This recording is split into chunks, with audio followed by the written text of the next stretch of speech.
से एंड तक देखा कीजिए, बहुत सारे क्वेश्चन रिपीट होते हैं। फर्स्ट क्वेश्चन आपसे पूछा गया था आज, विश्व शरणार्थी दिवस कब मनाया जाता है? तो इसका राइट आंसर होगा 20 जून को। 20 जून को विश्व शरणार्थी दिवस मनाते हैं। सभी क्वेश्चन की डिटेल आपको साथ साथ में बताऊंगा, जिससे कि आने वाले दिनों में जिनका एग्जाम है उनको हेल्प हो सके। विश्व शरणार्थी दिवस प्रत्येक वर्ष 20 जून को मनाया जाने वाला अंतर्राष्ट्रीय पर्व है। यह दिवस दुनिया भर में शरणार्थियों की स्थिति के बारे में जागरूकता बढ़ाने के लिए समर्पित है। 4 दिसंबर सन 2000 को संयुक्त राष्ट्र महासभा ने निर्णय लिया कि 2000 से 20 जून को विश्व शरणार्थी दिवस के रूप में मनाया जाएगा। तो इसका आंसर होगा 20 जून। सभी क्वेश्चन के एक्स्ट्रा फैक्ट करने आपको जरूरी है। अगला क्वेश्चन आया था 2022 का डायमंड लीग किसने जीता है? 2022 का डायमंड लीग जीता है नीरज चोपड़ा ने। तो नीरज चोपड़ा आपका राइट आंसर हो जाएगा। एक्स्ट्रा फैक्ट देखते हैं, Neeraj Chopra diamond league trophy जीतने वाले पहले भारतीय बन गए हैं। उन्होंने 88.44 मीटर भाला फेंक चेक गणराज्य के जैकब वादलेचो को पछाड़ा। उन्होंने 5वें प्रयास में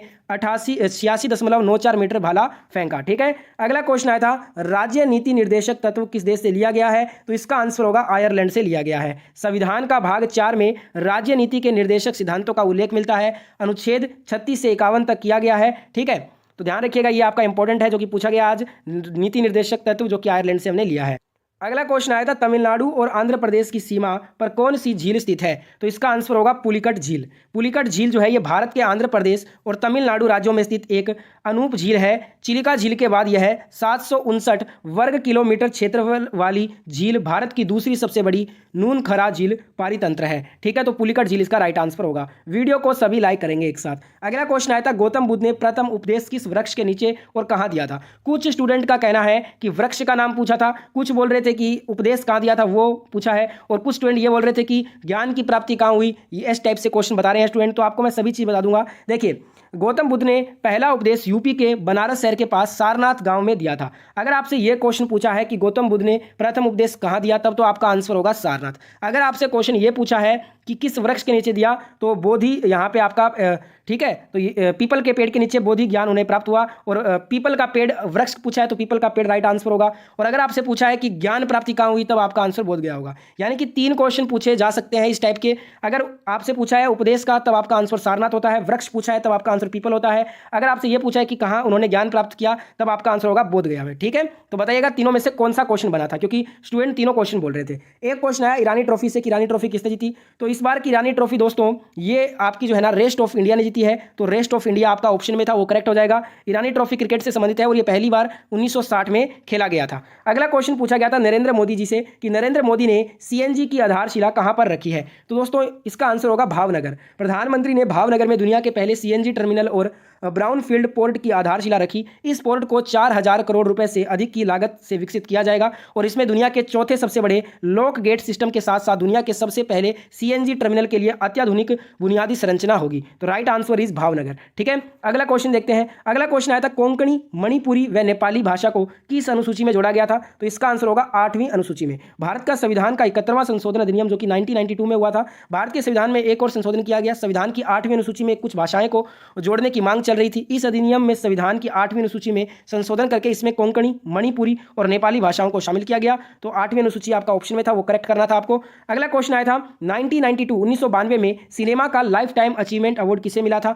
ऑस्कर का पूछा था आपसे, तो सत्यजीत रे ऑप्शन में था, वो करेक्ट हो जाएगा। 30 मार्च की तारीख भारतीय सिनेमा के इतिहास में खास महत्व रखती है। 30 मार्च 1992 को भारतीय सिनेमा के युग पुरुष सत्यजीत रे को ऑस्कर लाइफ टाइम अचीवमेंट पुरस्कार से सम्मानित किया गया था। अगला क्वेश्चन पूछा गया, कर्क रेखा किस राज्य से होकर गुजरती है? देखिए, अब क्वेश्चन एग्जैक्ट ये था कि निम्न में से किस राज्य से कर्क रेखा गुजरती है। तो टोटल आपको अगर पता है कि 8 राज्य कौन कौन से हैं, जैसे कि गुजरात, राजस्थान, मध्य प्रदेश, छत्तीसगढ़, झारखंड, पश्चिम बंगाल, त्रिपुरा, मिजोरम। अगर ये आपको 8 राज्य पता थे तो आप इस क्वेश्चन को इजीली सॉल्व कर पाए होंगे, क्योंकि इन 8 राज्यों से होकर कर्क रेखा गुजरती है। ठीक है, अगला क्वेश्चन आया था दोस्तों, मानव रक्त का पीएच मान पूछा था, जो कि 7.35 से 7.45 के बीच में होता है। अगला क्वेश्चन आया था, इनमें से कौन ओडिसी लोक नृत्य से संबंधित नहीं है? यहाँ पे लोक नृत्य नहीं होगा, शास्त्रीय नृत्य होगा, क्योंकि ओडिसी एक शास्त्रीय नृत्य है उड़ीसा का। अब यहाँ पे देखिए, अब ऑप्शन नहीं है मेरे पास, पर आपको बता दूं, ये जो कुछ नाम आपके लिए लेकर आए हूं स्क्रीन पे, इनको एक बार आप ध्यान से देखिए, इनमें से बताइएगा था क्या कोई। जिनको भी ये वाला क्वेश्चन में ऑप्शन याद है बताना दोस्तों, इनमें से ऑप्शन में था या इससे भी कुछ अलग नाम दिया था, जरूर कमेंट में मेरी सहायता कीजिएगा इस क्वेश्चन में।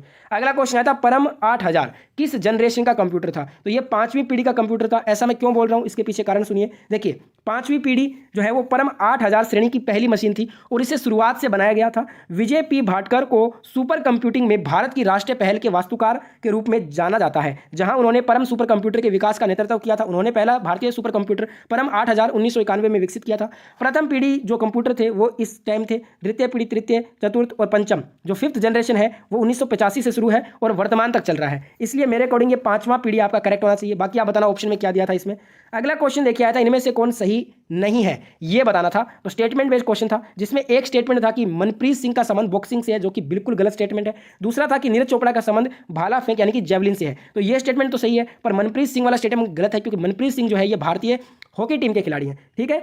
अगला क्वेश्चन आया था विंडो टैब में ऐप को बंद करने के लिए किस शॉर्टकट की का उपयोग करेंगे? तो देखिए दोस्तों, सही उत्तर इसका Ctrl+W होगा या फिर Alt+F4 होगा। ठीक है, इन दोनों में से कोई एक आपको ऑप्शन में मिल जाएगा। अगला क्वेश्चन आया था इनमें से कौन संयोजी उत्तक है? तो ये वाला भी स्पष्ट रूप से नहीं मिला है क्वेश्चन। हड्डी मनुष्य में संयोजी उत्तक का एक उदाहरण होता है। मनुष्यों में संयोजी उत्तक में रेशेदार उत्तक, वसा, उपास्थि, हड्डी और अस्थि, मज्जा और रक्त शामिल होते हैं।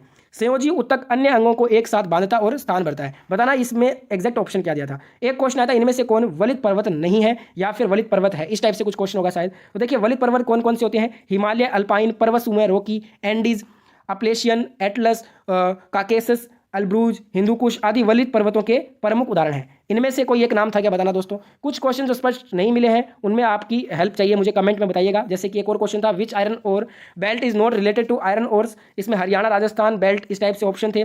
एक स्टूडेंट ने बोला कि महाराष्ट्र, चंडीगढ़ सही था। तो बताइएगा ये वाला क्वेश्चन भी स्पष्ट नहीं मिला। लास्ट में कुछ क्वेश्चन स्पष्ट नहीं मिले हैं, उसके लिए माफी चाहता हूँ। तो जिनको याद है लास्ट वाले क्वेश्चन स्पष्ट रूप से, वो कमेंट में मेरी मदद कीजिए। वीडियो यहाँ तक देखने के लिए आपका बहुत बहुत धन्यवाद। वीडियो को जिन्होंने भी अभी तक लाइक नहीं किया है, मेक श्योर कि वीडियो को आप एंड करने से पहले लाइक, शेयर, सब्सक्राइब जरूर करें।